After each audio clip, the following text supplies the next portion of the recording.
There's a crocodile with a clock in its stomach chasing you, and it could easily turn you into a tyrant. It can turn you into a tyrant or a cowering victim or a hero. Those are the options fundamentally. So, and that's the Gorgon looking at her own, the Medusa looking at her own reflection, you know, Mother Nature with the head full of snakes, you know, a terrifying vision. And that's actually to some degree an archetype that men get confused with women. And you know, that's the witchy part of women, and that's the part that's attractive, but rejecting. And so many men are petrified by women. They won't approach them at all. They have no idea how to talk to them. They're just petrified into immobility. And that's way more common than you think. And so that breeds resentment like you wouldn't believe, you know. Then that's the problem too. If you're chronically rejected by people, it's often because of your own insufficiencies. You know, whether that's cowardice or lack of social skills or whatever it is, it's like you can't just brush it off as, oh well, you know, no one likes me, but really I'm okay. It's like, no, wrong. If everyone rejects you, there's probably something wrong, and it's probably deep and difficult, and it's going to be horrible to fix. And so this isn't a trivial problem. It's not a trivial problem at all. And so, you know, that's Mother Nature for men too, because from the sexual selection point of view, if they're not selected as a mate, nature has taken them out of the game, right? And so, you know, people don't really like that. They're not that happy with that. And so, but getting all whiny about it and then getting violent is like, that's just not really very helpful, although it's very common. So, this is Lynn Isabel. An evolutionary arms race between early snakes and mammals triggered the development of improved vision and large brain in primates, a radical new theory suggests. These are old representations. I really like this one. This is, I don't remember, I think it's Greek, but it doesn't exactly look Greek. It might be older. It doesn't matter anyways. You see, it's the same thing, same idea as Graham's dream, right? It's like there's this thing that exists, this multi-headed snake, and it's got this infinity problem. It's everywhere. That's that little circle down there. And the problem is, well, what do you do with it? You cut off one head, 7 more grow.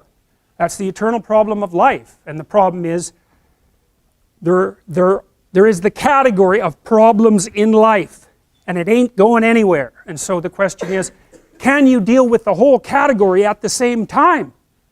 That's the thing. That's how to be in the world, is to deal with that category all at the same time. And so how did human beings, what did they come up with as a solution? And that's so cool too, because the solution they come up with not only was the heroism that allows you to approach what you're terrified by and what you find offensive and to learn from it, but also the idea of sacrifice, and that was played out by cultures everywhere, including human sacrifice. And you think, what the hell was up with those crazy bastards so long ago? They were sacrificing to gods all the time. What kind of clueless behavior was that? Burn something and please God. Burn something valuable and please God. It's like, what was with them? What were they thinking? Well, they weren't stupid, those people. If they were stupid, we wouldn't be here. They were not stupid, and believe me, they lived under a lot harsher conditions than we do. So those were some tough people, man. You know, back then you'd last about 15 minutes, and so you don't want to be thinking of your ancestors as stupid. Like, there's no real evidence that we're much different cognitively than we were 150,000 years ago. So anyways, sacrifice. What does that mean, sacrifice? Well, it's a discovery, man. It's the discovery of the future. It's like the future is actually the place where there is threat, and it's always going to be there. So what do? You make sacrifices in the present so that the future is better. Right. Everyone does that. That's what you're doing right now. That's what you're doing here. That's what your parents are doing when they pay money to send you to university. They think, you can bargain with reality.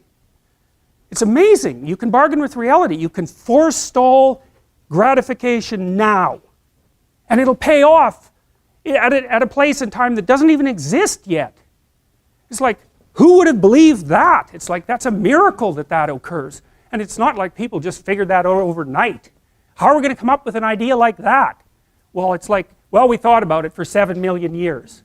And, you know, we got to the point where we could kind of act it out. But we didn't know what we were doing. But it emerged as like a dream. So the terror of the future is a dream.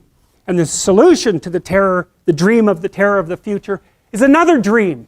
And it comes out in mythology and in fantasy and in drama. where you act out the sacrifice. And then it's a step on the way to full understanding.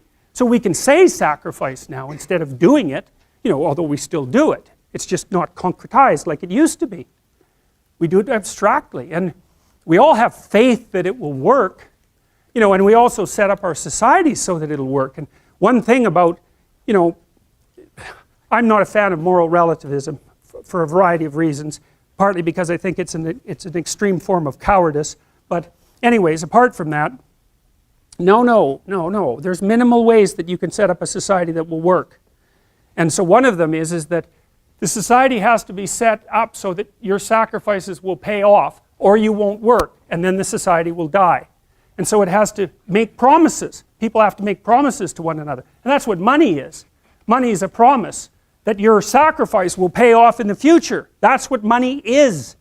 And so if the society is stable, you can store up your work right now, you can sacrifice your impulses, and you can work, and you can store up credit for the future, and then you can make the future a better place. But society has to be stable enough to allow for that.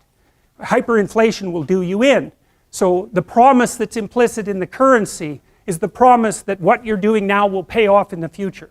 And if people don't have that promise, then, well, we know what they do. Because in gangs, for example, in, say, gangs in North America, the time horizon of the gang members shrinks rapidly because they don't really expect to be alive much past 21.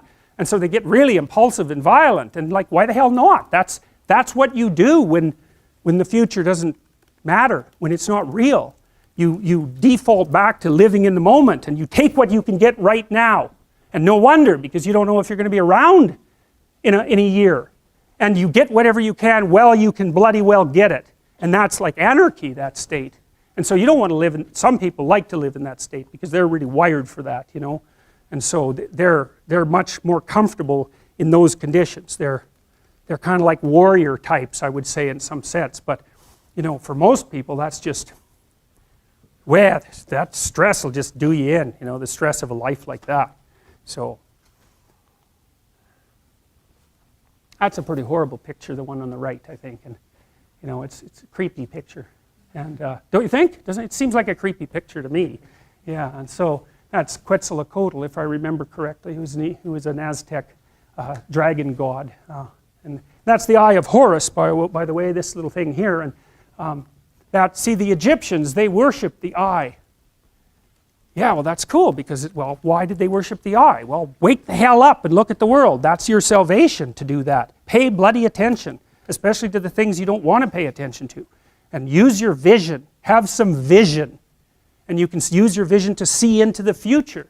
And that's your redemption. And the Egyptians, they didn't know how to say that, but they knew how to represent it.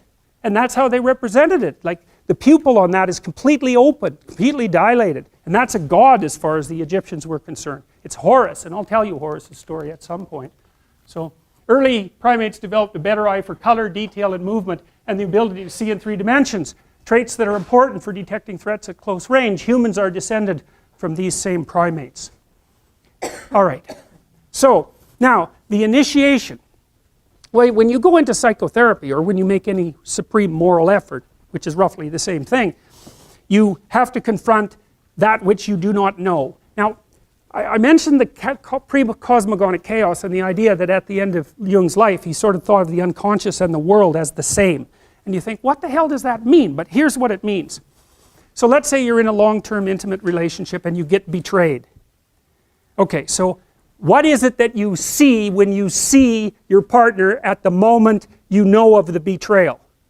Well, you see the pre-cosmogonic chaos. And here's why.